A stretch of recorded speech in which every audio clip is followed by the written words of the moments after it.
My friend spread lies about my relationship, mocked my health, and said I wasn't a real woman, so I blocked her.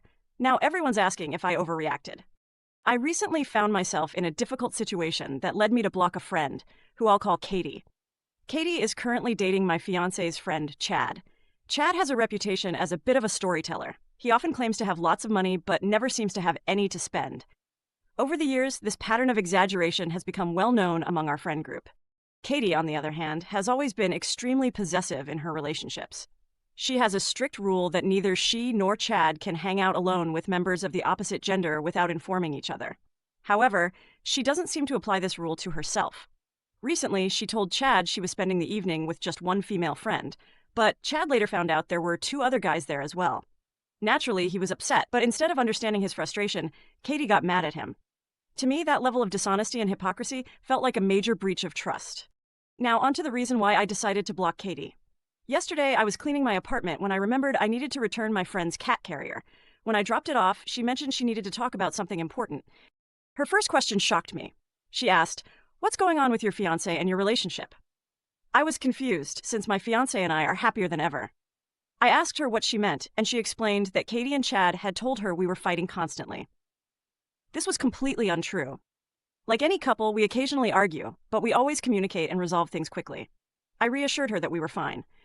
But it didn't end there. My friend said that Katie and Chad also mentioned they were trying to convince my fiancé that if I were pregnant, we shouldn't move until the child was 4 years old. This was news to both me and my fiancé. With our shared headset for gaming, I would have heard any conversation like that, and no such discussion had taken place. This false claim was baffling, especially since we hadn't even confirmed any plans regarding pregnancy. After clarifying the situation, I felt relieved. My friend, my fiancé, and I were all on the same page. We even joked about how ridiculous the rumors were. Later that evening, we met up with some other friends at a bar to play pool and grab pizza. That's when I found out Katie had spread yet another rumor. She was telling people that my fiancé and I were trying to fix our relationship by having a baby. I found this accusation incredibly hurtful and disrespectful. The following morning, I decided to confront Katie directly. I wanted to handle it like adults and clear the air. Unfortunately, I didn't get the response I had hoped for. As soon as I brought up the situation, Katie exploded.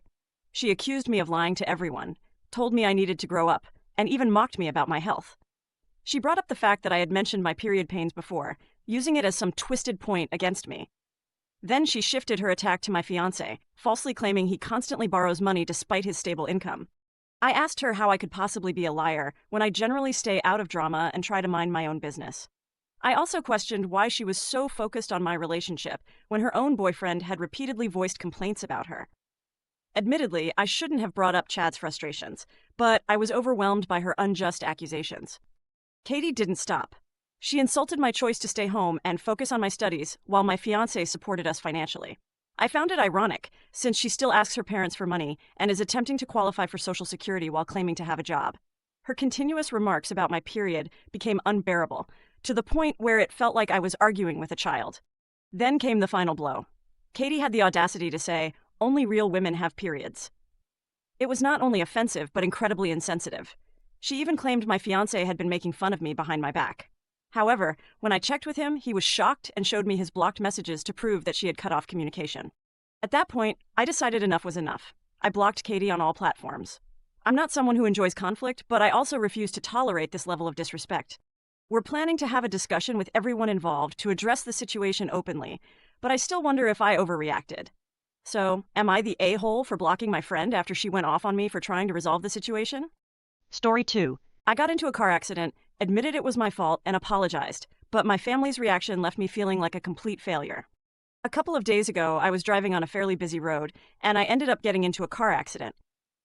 It wasn't a major accident, but there was definitely some damage to both vehicles involved. I was coming up to a red light and was a bit distracted. I'll admit, I wasn't paying as much attention as I should have, and the car in front of me suddenly braked harder than I expected. I couldn't stop in time and hit the back of their car. The other driver was fine, and I don't think the damage was too severe, but of course, we exchanged insurance details, and I was left dealing with the aftermath. It was an overwhelming experience, and I immediately felt a wave of guilt and anxiety. Despite the fact that accidents are often just that, accidents, I couldn't shake the feeling that I had really let my family down. Here's where things get a little tricky. After the accident, I found myself feeling overwhelmed and a little bit panicked. I knew my family was counting on me to get back home quickly because I was supposed to pick up my younger sibling from school. However, between the shock of the accident, exchanging information, and calling the insurance company, I simply didn't have the emotional energy to figure out what to do next. I ended up calling my family to let them know I'd be late, but when they found out what happened, their reaction wasn't what I hoped for. My parents were immediately upset, not just out of concern, but also frustration. They were worried about the financial burden this might create and how it could affect our insurance rates. On top of that, they felt inconvenienced since someone else had to leave work to pick up my sibling from school.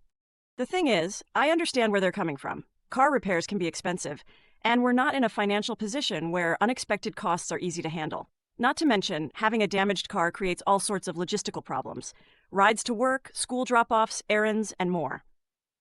Still, I can't help but feel like they're being a bit too harsh. I didn't wake up that morning planning to get into an accident. It was a mistake, and I'm already paying for it emotionally. My parents also kept bringing up how irresponsible I was for not paying attention. And while I accept that I made a mistake, the constant reminders aren't making it any easier.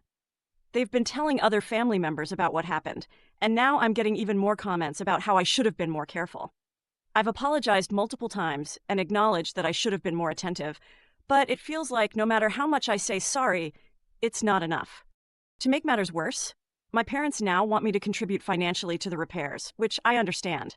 I have a part-time job, but most of my money goes toward school expenses and saving for my own future. The added financial strain is stressful, and knowing that I'm also adding stress to my family just makes me feel worse. I've also had to deal with the fear of my insurance premiums skyrocketing and the anxiety of dealing with claims and repairs. I can't help but wonder if I'm entirely at fault for the fallout. Was it really so terrible for me to get into an accident, or are my family's reactions just heightened by the stress of it all? Maybe they're projecting their fears and frustrations onto me, and I'm just the easiest target. I've tried to explain that I didn't mean for any of this to happen, but it doesn't seem to be enough.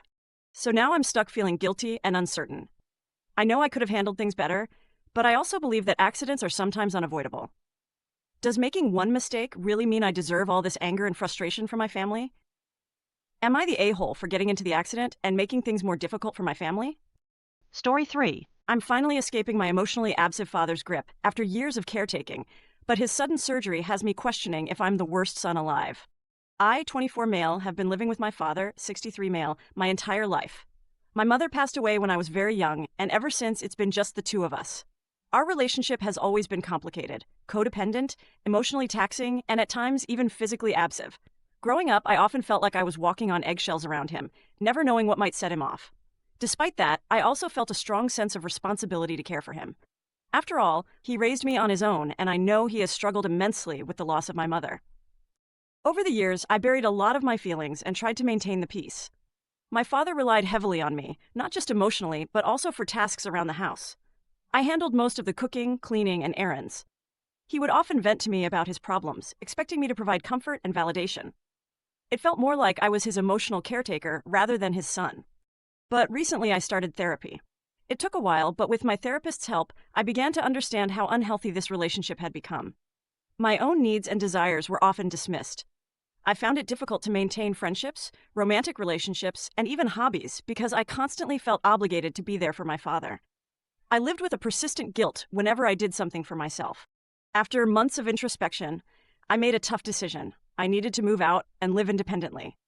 I wanted to establish boundaries and rediscover who I was outside of my father's influence. I also hoped that by creating some distance, I might be able to form a healthier relationship with him. I found a small apartment only 15 minutes away, so I wouldn't be abandoning him completely. I still planned to check in regularly and help when needed. I hadn't told him yet. Knowing how he tends to react, I was terrified of the backlash. My father is prone to outbursts, guilt-tripping, and emotional manipulation. I feared he would either lash out or spiral into a state of depression. I wanted to wait until the move was closer, hoping I could explain my decision clearly and calmly. But then something happened that threw everything into question. This past weekend, my father was working out in our home gym, something he's always been passionate about, when he suddenly injured himself. After complaining of pain in his abdomen, he went to the doctor and was diagnosed with a hernia. His doctor told him he would need surgery to repair it.